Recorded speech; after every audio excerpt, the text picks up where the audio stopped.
Muy buenas tardes, queridos hermanos. Sean bienvenidos a este espacio que llamamos Maná, alimento para el desierto.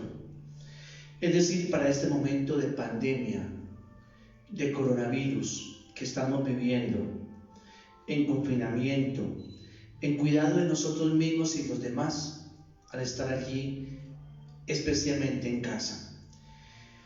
No queremos nosotros aquí desde nuestra parroquia dejar como huérfanos de palabra de Dios a quienes se vinculan de alguna manera con nosotros. Por eso ya llevamos un buen tiempo ofreciendo este espacio a todos aquellos que quieren crecer espiritualmente, porque no basta ciertamente, siendo necesario el empleo. No basta abrir centros de comercio, volver a comerciar, comprar, consumir. Si nosotros no aprovechamos este tiempo también de confinamiento, de estar en casa, para crecer en una buena relación con Dios. Estoy convencido de que si no hay crecimiento espiritual, cultivo de la vida interior, casi como un retirarse del afuera para dedicarse al adentro, al interior, muy difícilmente saldremos nosotros renovados y comprometidos con hacer posible un mundo nuevo, tal como lo quiere Jesús, como lo quiere nuestro Dios. Bien, vamos entonces a continuar. Tercer momento de reflexión del texto que estamos nosotros estudiando, para conocer a Jesús y conocernos a nosotros. Comencemos con la oración para pedir a Jesús que entre en nuestra casa. Jesús, te invitamos a nuestra casa. Golpea fuerte nuestra puerta para que te oigamos y pronto salgamos a abrirte para que entres. Necesitamos de ti, de tu fuerza sanadora para curarnos, de tu mirada compasiva y misericordiosa para animarnos, de tu mano extendida para levantarnos, de tu palabra consoladora para recuperar la alegría de vivir. No pases de largo por nuestra vida y nuestra casa. Queremos tenerte como el huésped más esperado y acogido, porque sabemos que tu visita nos trae la paz y la esperanza que necesitamos en nuestro hogar. Si tú no nos devuelves las ganas de vivir, ¿quién podrá hacerlo? Solo tú tienes palabras de vida eterna, las palabras que necesitamos para reorientar nuestra vida y para fortalecernos en los momentos difíciles.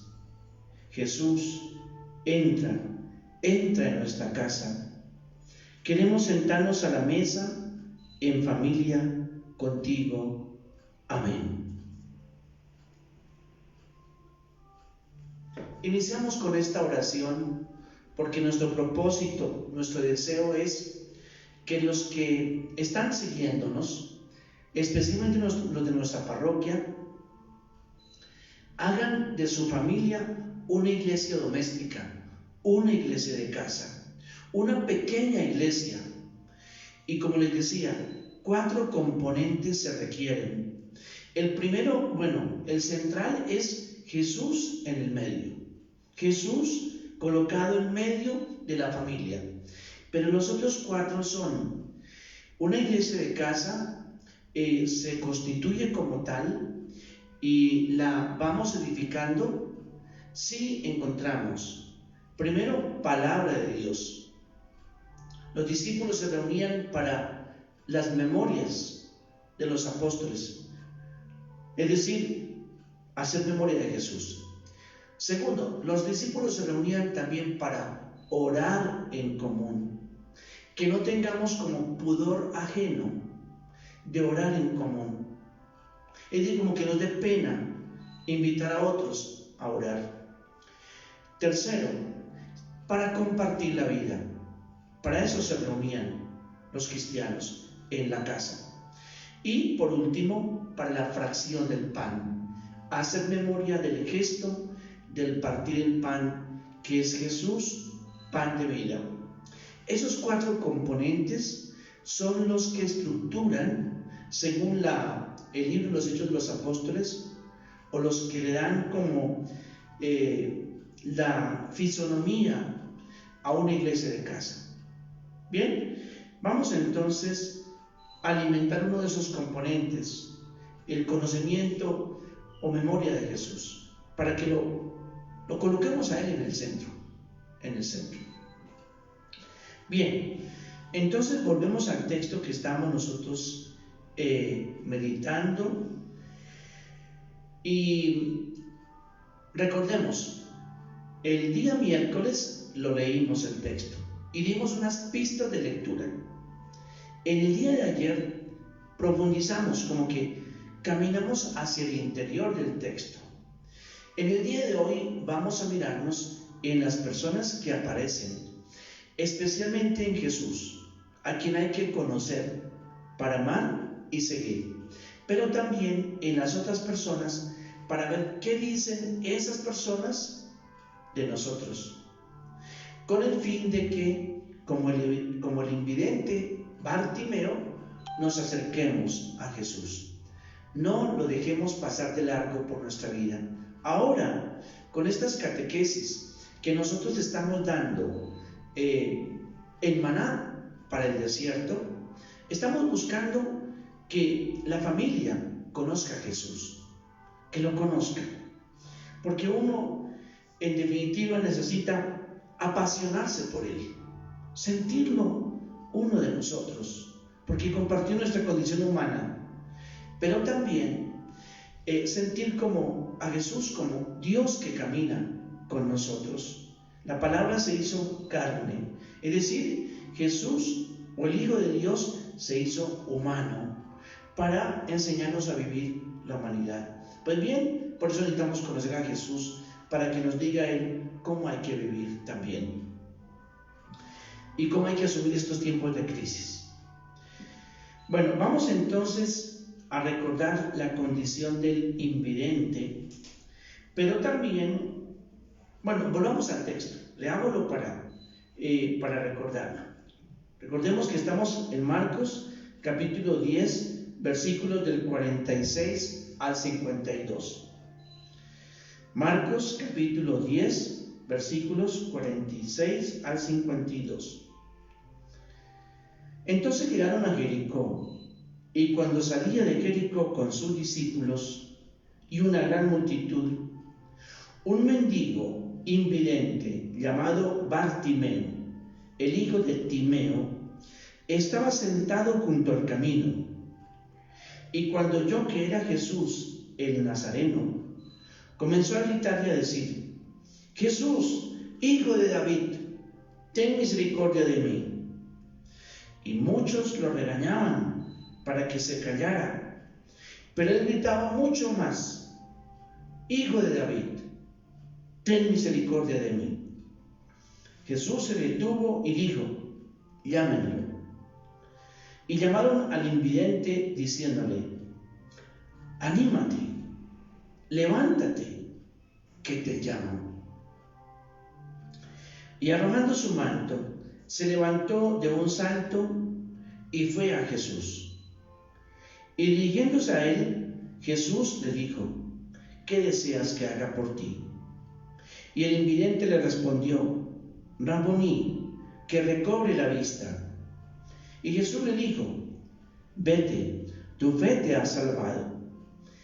Y al instante recuperó la vista y le seguía por el camino. Palabra del Señor. Gloria a ti, Señor Jesús. Bien. Entonces vamos ahora a recoger características del invidente, características de la escena, de la multitud, pero sobre todo deteniéndonos en Jesús. Y porque la idea es, a ver, ¿qué hago yo para acercarme a Él? ¿Cómo entender lo que hace Jesús conmigo? ¿Qué está dispuesto a hacer Jesús conmigo? ¿Las condiciones del invidente se parecen a mi condición? ¿Hago yo lo que hace la multitud? Bueno, ya son preguntas que nos van a ayudar a entender para que nosotros recuperemos ante todo la figura central de Jesús. Y en torno a Él, las características de estas personas que pueden revelar también lo que yo soy o el momento en el que yo me encuentro. Bien, vamos entonces a la situación dibujada por el Evangelio y las condiciones del invidente que las presentamos ayer. Primero, el camino. El camino es, como dice la canción, el camino de la vida.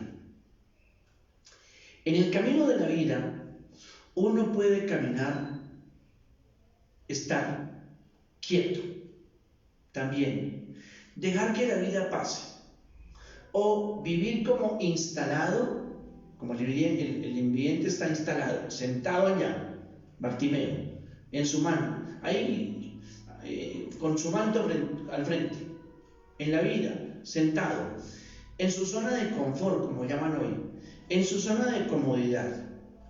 Puedo estar así, como el invidente. Segundo, puedo estar yo también como el invidente, con esa característica fundamental, carente de luz. ¿Qué es lo que hace la ceguera?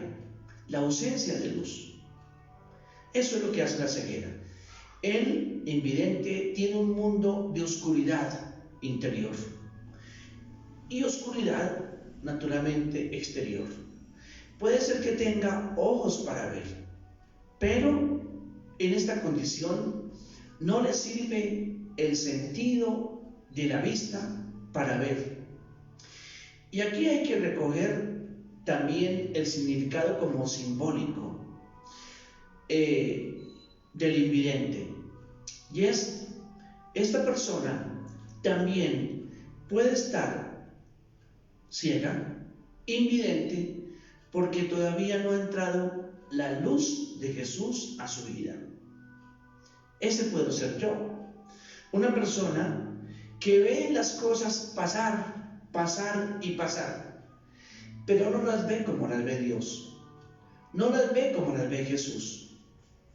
Puede uno leer y ver el periódico, casas en el aire, corrupción. Puede uno ver la negativa para ver la verdad en la Comisión de la Verdad. Puede uno ver las situaciones de muerte por el coronavirus. Puede uno ver también lo que pasa en los márgenes de la ciudad, especialmente asentamientos de nuestros hermanos indígenas. Bueno, que están buscando espacio porque han sido desplazados de sus regiones, del campo, de la tierra donde ellos vivían, como consecuencia de la situación de guerra interna que vivimos en el país. Puede uno ver estas situaciones de protesta en Estados Unidos, precisamente por esta situación de racismo, que también lo hay muchísimo entre nosotros. Bueno, puede uno ver las noticias, verlas, pero la pregunta es, ¿estaré también yo ciego cuando no veo toda esa información como la ve Dios? ¿Qué pide uno? La luz de Dios. ¿Cómo vería Jesús estos acontecimientos? ¿Cómo los leería? ¿Cómo los interpretaría? Él tiene una clave para leer, Jesús tiene una clave para leer lo que es, lo que pasa desde Dios, y la clave es el reinado de Dios, el imperio de Dios, la voluntad de Dios sobre la humanidad. Eso es lo que ve Jesús. Y entonces Jesús puede ver en algunos signos que el reino está aconteciendo en signos de vida, en signos también de fraternidad, inclusive en los reclamos que hay, porque se respeten los derechos de los indígenas, porque se respeten los derechos de todos a existir y que no haya racismo, marginación, que no haya exclusión de personas de color, de personas afro. Entonces, hay signos en la corrupción como ausencia de Dios, como codicia de dinero. Entonces, ¿cómo ve las cosas Dios? Entonces, cuando el Señor está dispuesto a sanarme a mí, está dispuesto a dar luz a mi oscuridad para que yo vea las cosas como las ve Dios. Porque uno ahora está saturado de información, saturado de noticias, y entonces puede uno quedarse hasta con todas estas noticias que son mentira. Incluso hasta de pronto uno replica mentiras, porque va pasando noticias mentirosas a otras personas. Pero lo que llaman la fake news, pero ¿cómo ve las cosas Jesús? Entonces, la invidencia puede estar asociada a la ausencia de luz para ver esa realidad y para verla como la ve Dios. Bueno, el invidente puede también, era una persona excluida, al margen. Entonces yo puedo preguntarme si la situación también puede ser personal. Uno puede estar excluido del problema o del modelo de desarrollo económico.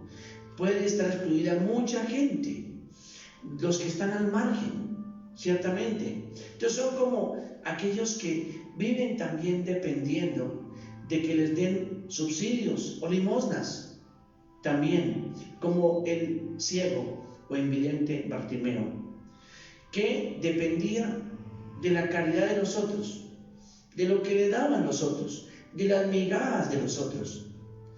Entonces, el invidente Bartimeo puede uno verlo, o en la condición personal, si me siento yo en esta situación de ausencia de luz, o dependiente, o excluido, o también una persona, ustedes recuerdan que la palabra o el nombre Bartimeo significa el honorable, eso lo dijimos ayer, el honorable.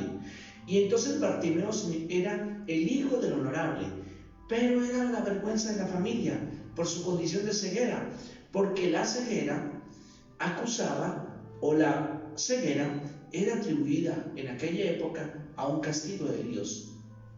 Incluso, ¿cómo miro yo la situación de los limitados físicos? O algún accidente, ¿lo castigó Dios? Dios no castiga. Entonces, todo esto puedo yo revisarlo también, sobre todo cuando esas condiciones o las veo en mi vida personal, les decía, como la persona inactiva, quieta, instalada, o la persona carente de luz, o la persona también rechazada en la familia, o la persona que vive dependiendo, que depende de los demás, que no puede valerse por sí mismo, que está limitada físicamente, pero también que está excluida a nivel social, a nivel familiar, en fin, porque la exclusión a veces se vive en la misma familia. Cuando hay, por ejemplo, trato preferencial, digamos, hacia uno de los hijos, por ejemplo, y en detrimento de otras personas. Esa es como entonces la condición del invidente, que puede reflejar mi condición personal en algunas de esas características que yo vi, que hablamos, o también la situación de otros, que están así en esa condición. Bueno, bien, ahora demos una mirada a la multitud. La multitud va con Jesús caminando, están atravesando la ciudad de Jericó y van hacia Jerusalén. Pero es una multitud que de pronto va tras la victoria de Jesús. Es decir, imaginan que Jesús va a ser casi como que la toma de Jerusalén, en donde será allí coronado como rey, en donde será también reconocido como líder popular. En fin, la multitud puede caminar movida por esos intereses con Jesús. Entonces escuchan, sí, lo que enseña Jesús, pero al mismo tiempo, digamos, lo mueven otras motivaciones para estar al lado de Él.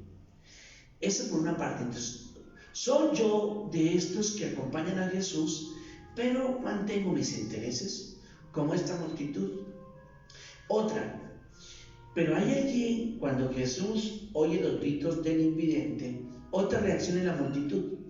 ¿Y cuál es? La multitud comienza a regañar, a reprender al invidente para que se calle. Y aquí entonces hay una pregunta como para examen. ¿Soy yo de aquellas personas que les da pena a Jesús y que cuando alguien intenta acercarse a Él, lo callo, lo silencio, lo aparto, lo regaño, no le facilito que se acerque a Jesús? Ojo, esta parte es muy importante. Y también con la propia vida, porque yo no necesito de pronto regañar, reprender a alguien que quiere conocer a Jesús. También, y ahí cabemos seguramente nosotros muchos, cuando por el estilo de vida, la forma de vida, alejamos de Jesús a alguien que está interesado en conocerlo. Miren que incluso si nos da pena compartir las cosas buenas que se dan en la red, especialmente sobre Dios, estoy privando a una persona que conozca a Jesús, que se acerque a Jesús, que avance hacia Jesús. Aquí la tarea entonces sería cómo reaccionó la tercera vez la multitud. ¿Y cuál fue? Cuando Jesús dice, llámenlo, ¿qué hicieron algunos de la multitud? Fueron donde el invidente y le dijeron 3 palabras. Ánimo, levántate, te llama. Eso es. Esa sería la reacción ideal en nosotros. Que quien esté también buscando a Jesús, le digamos, Jesús te está esperando. Jesús te está esperando. Y te está esperando porque te llama. Levántate. Si estás en esa situación de postración, de desgracia, de sinsentido de la vida, de esa situación de comodidad personal y de desesperación, como el invidente, como de sinsentido de la vida o instalado, entonces también decirle a esa persona, ánimo, ánimo. Estamos llamados a infundir así esperanza y ánimo los que creemos en Jesús, para decirle también, levántate, sal de esta situación, ponte en pie, no vivas más postrado, no vivas más ahí echado, no vivas más desesperado. Jesús te llama, Jesús te espera, Jesús te espera. Eso es lo que tenemos que comunicar. Esa es la palabra. Cuando uno obra así, actúa como misionero, como misionero. Y qué mejor, por ejemplo, hacerlo en familia. Si vemos a alguien que está así, como postrado, como callado, como silenciado, como deprimido, como muy ansioso, llévalo a Jesús. No te dé pena, porque Jesús nunca frustra a nadie. Usted y yo podemos llevar personas a ídolos, a personajes, pero muchas veces se desencantan. Pero cuando tú llevas a alguien a Jesús, nunca Jesús decepciona a nadie. Nunca Jesús desencanta a nadie. Porque si yo siento pena de Jesús, pues yo no lo llevo a nadie. Yo no le acerco a nadie. Que eso a veces pasa incluso con nosotros, muy especialmente cercanos a la iglesia, nos da pena hablar de Jesús. Qué triste. Nos da pena presentar a Jesús. Hablamos de pronto de generalidades de Dios, pero Si usted y yo no tenemos una relación de amistad profunda con Jesús, lo presentamos de pronto como un héroe más, un superhéroe, en fin, pero no alguien que apasione, que esté esperando. Falta la persona que tú le vas a llevar. Entonces, por esto, esta tercera reacción de la multitud es la que debe ser en nosotros. Y les digo yo, allí en familia, si ven a una persona con estas características que les he dicho, no tiene claridad para ver, le falta ver las cosas como las ve Dios. Alguien puede estar ciego en casa. Si hay en la casa una persona instalada, cómoda, acostumbrada a su zona de confort también, como dependiente, como que espera que todo le den, pero también desesperada, echada por el suelo, desencantada, en incertidumbre, Jesús te está esperando. Ánimo, levántate, sal de esa situación, que Jesús te está llamando. Es que esa situación de crisis es para decirle a la persona, Jesús te espera. Y Jesús puede intervenir en tu favor para que recobres la vista o el ánimo. Bien, vamos ahora al final. Y Jesús, porque lo interesante de estos textos que leemos nosotros es que ellos, los evangelistas, ¿qué pretendían?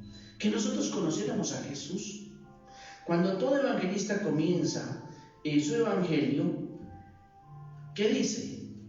Principio del evangelio de Jesucristo, Hijo de Dios. ¿Qué quieren presentarnos? A Jesús.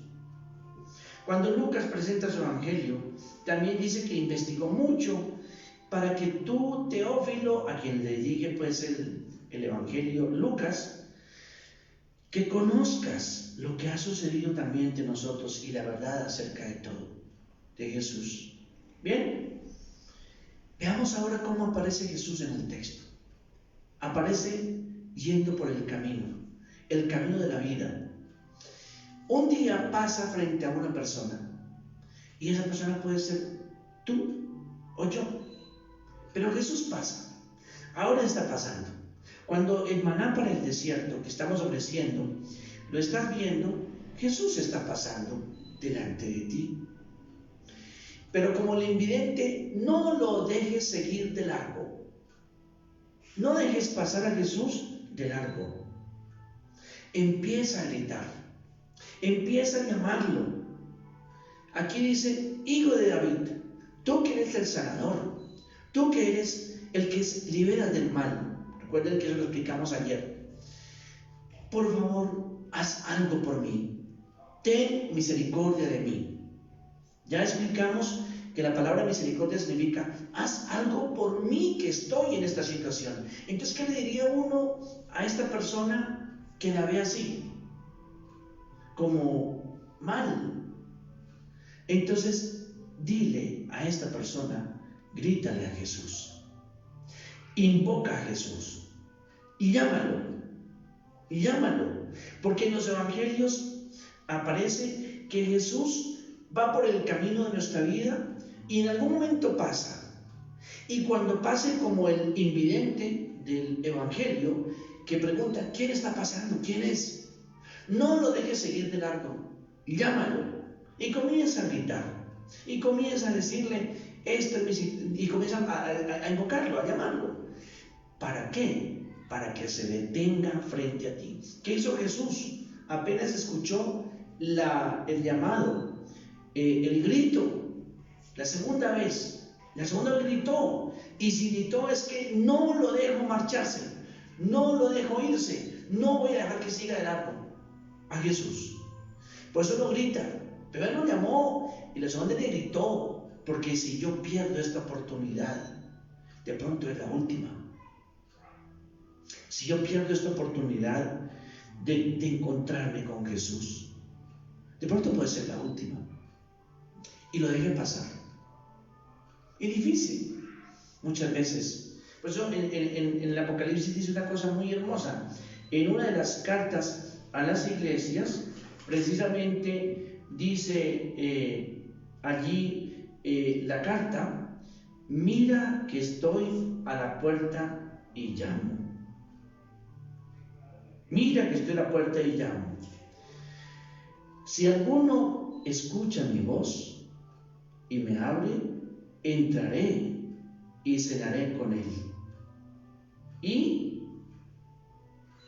cenaré con él. Bueno, entonces, allá, he aquí, yo estoy a la puerta y llamo. Si alguno oye mi voz y abre la puerta, entraré a él y cenaré con él y él conmigo.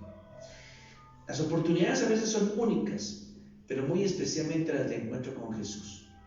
Aprendamos de este invidente que lo llama. ¿Qué hace Jesús? Inmediatamente, escucha el grito, se detiene. El texto dice, se detuvo. Jesús frenó. Jesús no siguió caminando, se detuvo y se dirigió exactamente a la persona de la cual venía el grito. Llámenlo. Llámenlo. Porque es que quiere valerse de usted y de mí, de ti y de mí. Se quiere valer Jesús para que a esta persona que está así, se lo presentemos, se lo demos a conocer y le digamos que Jesús lo está esperando. Entonces, ¿qué hace Jesús? Se detiene para esperar que venga. ¿Sí? No le dice Jesús, bueno, vaya, tráiganlo. No. Si Él quiere, que venga. Si esta persona quiere salir de esta situación y me está invocando, bueno, no puede ver, sí puede oír, sí puede hablar y puede caminar. Que venga hacia Jesús. Bien, Jesús, ¿qué hace? Siempre pregunta, y me pregunta a ti, y te pregunta a ti y a mí, o al que se encuentre en una situación como la mía. ¿Qué quieres que haga por ti? Él quiere saber de tus labios tu necesidad. ¿Qué es lo que te mueve a invocarlo o a llamarlo? Lo quiere saber. Y entonces aquí le dijo el invidente Bartimeo: Señor, Maestro, que recupere. Veía antes, pero veía mal. Quiero ver todo como lo ve Dios. Entre otras cosas, la tarea de Jesús es abrir ojos para que se vean. Que tienen ojos y no ven, oídos y no oyen. Se ve mal. Hay que ver las cosas como las ve Dios, como las ve Jesús. Ver, como les decía, ver todas estas noticias como lo que se opone al reinado de Dios, o lo que va, o los signos de que el reino de Dios está aconteciendo. Ahora bien, Jesús quiere sanar o salvar. El texto al final dice, después de que recuperó la vista, pero una cosa es importante. ¿Por qué fue curado el invidente? Por la fe. ¿Dónde estaba la fe del invidente? En su grito. Si yo grito y llamo es porque yo sé que esa persona puede hacer algo por mí. Es un grito de confianza. Él puede sanarme. Él puede ayudarme a recuperar la vista. Pues bien, ahí está la fe. Entonces, por eso Jesús al final dice al invidente, vete. Aquí no es un despacharlo. Aquí es decirle, bueno, tú que vivías así, rechazado, que vivías limitado, que vivías dependiendo, que vivías como excluido, que estabas instalado en tu zona de confort, que estabas también desesperado, en fin, ahora comienza a vivir una vida independiente y libre, sin vergüenza, con dignidad. Comienza a vivir una vida nueva.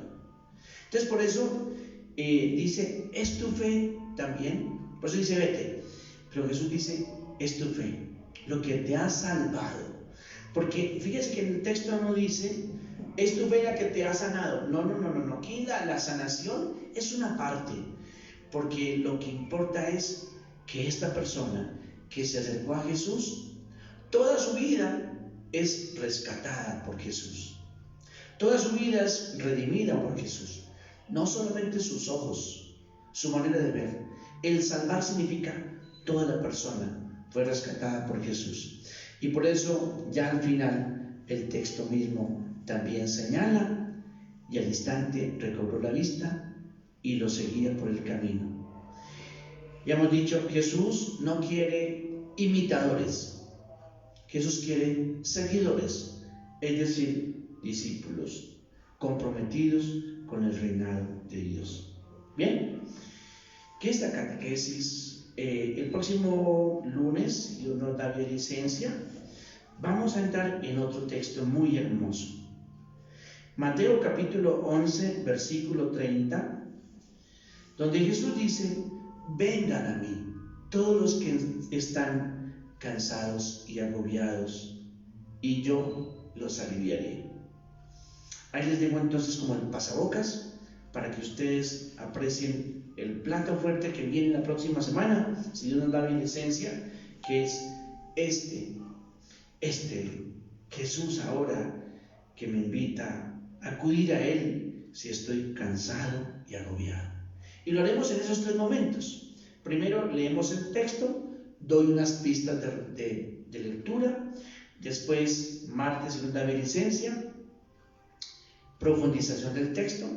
Y finalmente, a nosotros que nos dice ese texto, como lo hicimos hoy. Bueno, que seamos pues familias de Jesús. Buena tarde para todos.